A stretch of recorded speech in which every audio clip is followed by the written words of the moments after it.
Hello everyone and welcome back to my channel. Today I'm going to do a super colorful look, so if you're interested, stay tuned.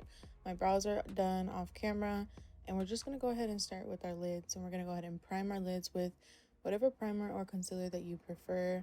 This is actually the L'Oreal concealer.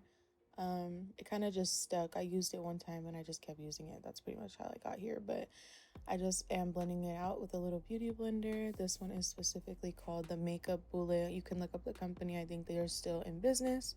And then I'm going in with this dark purple, and I'm just going to go ahead and create that shape that's on the other side of my eye.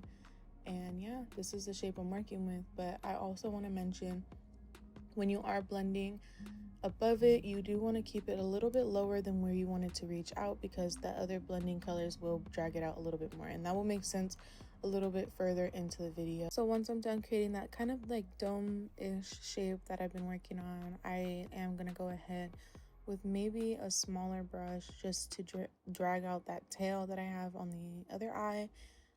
I would use this brush that I'm using now, but it is a little bit too big for my preference, so I just used a smaller one just to keep it in that specific location and then drag it out. And then I did kind of go in and buff out the edges a little bit before my next shade, which is like a raspberry color that I'm placing right on top of the purple and a little slightly bit over. It's like 50-50. 50% is on my actual color I applied and 50% is a little bit above it, just to give it that like shadow effect. And then I'm going in with one more color after this, so I'm also buffing out the edges of this one to go in with my orange. This is going to go all the way up towards my eyebrow. The last shade that I would apply, that I don't think I recorded. Oh, I did record it. I've been forgetting. Look, and the one time I recorded, I get sidetracked, but anyway. And next I'm going to use 16-hour camo concealer from elf to just create this little cut crease shape. It doesn't have to be perfect. I actually wasn't originally going to go with a harsh line. I was going to do more of like a soft one. I just kind of got to this point without realizing. But the 16-hour camo concealer dries quick enough so that you can work and it will dry without creasing. And then one more time I go in with my depth. This is that dark purple from the beginning of the video.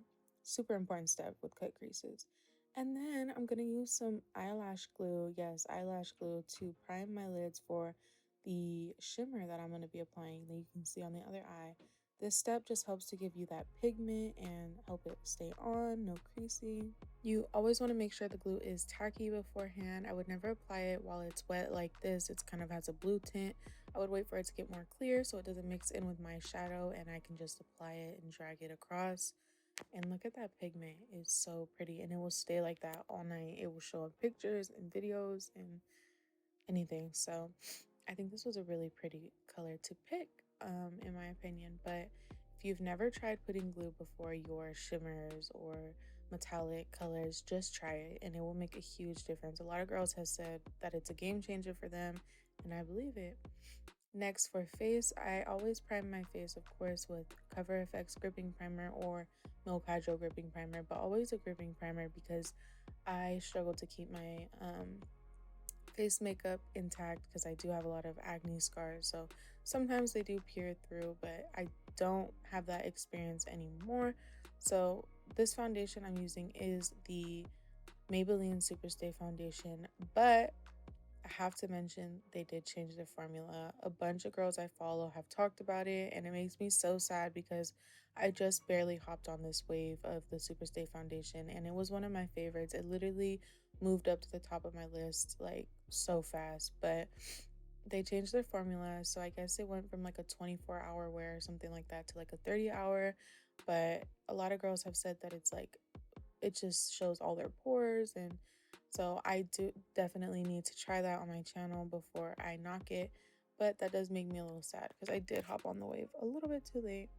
So unfortunately, I forgot to record the liquid contour, but I'm going straight in with my concealer, which is the 16-hour camo concealer, and I'm working on the front of my face all the way down to my nose, and then from my nose to my hairline. And yeah, and then I want to make sure that there's no creases and no harsh lines, so I'm gonna bring it a little bit down towards my contour, but nothing too crazy because I don't want it to cover any of the color that I have going on there.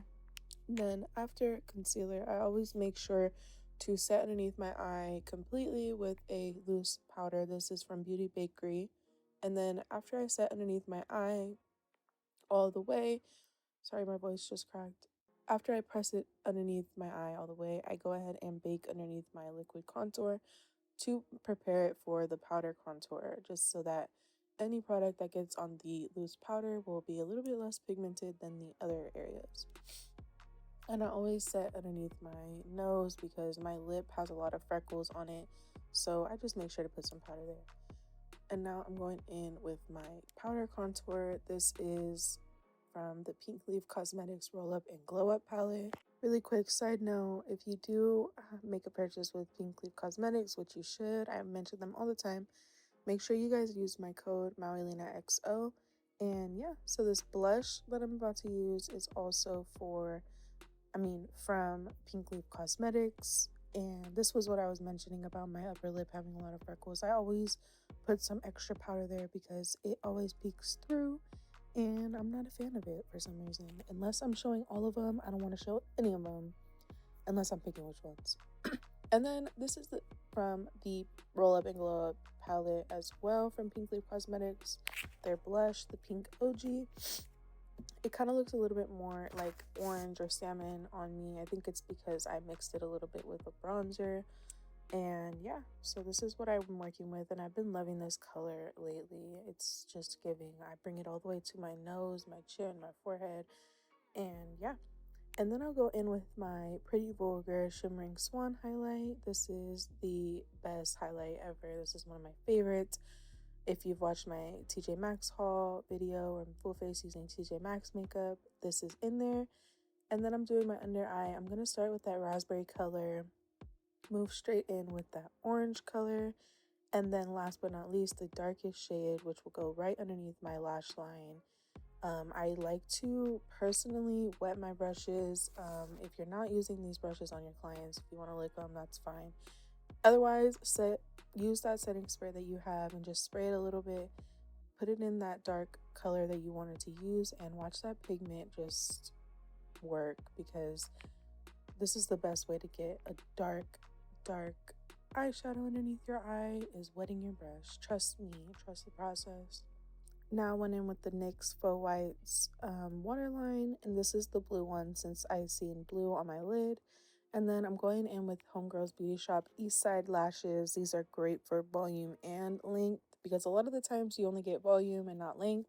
These have both, so I did go ahead and pop those on after laying some glue on my lash line and letting it get tacky. That's a really important step when you're putting on lashes, so it just sticks on. Look how great these are holding on my eye already because I let the glue get tacky.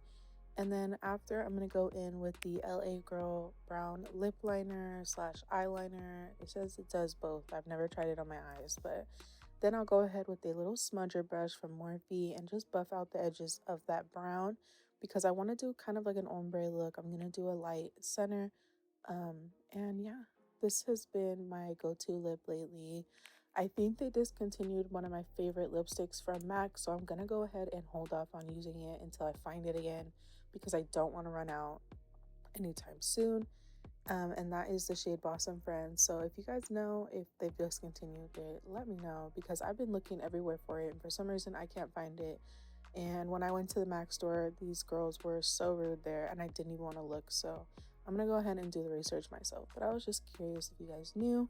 And then this is the shade, I believe, Creme de Nude. And it is a very pretty nude lip. I honestly love how this entire look came out.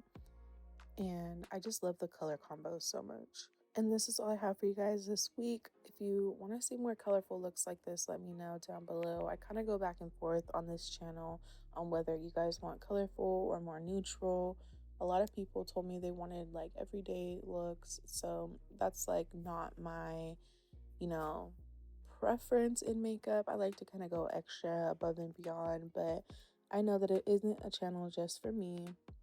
So if you have things you want to see, just don't be afraid to let me know and leave a like and comment if you like it and subscribe if you aren't already. And that's all I got for you guys. So I hope to see you guys back next week when I'm thinking I'm going to go for something a little bit more neutral, but we shall see. So yeah, till then, I will see you guys next week. Bye.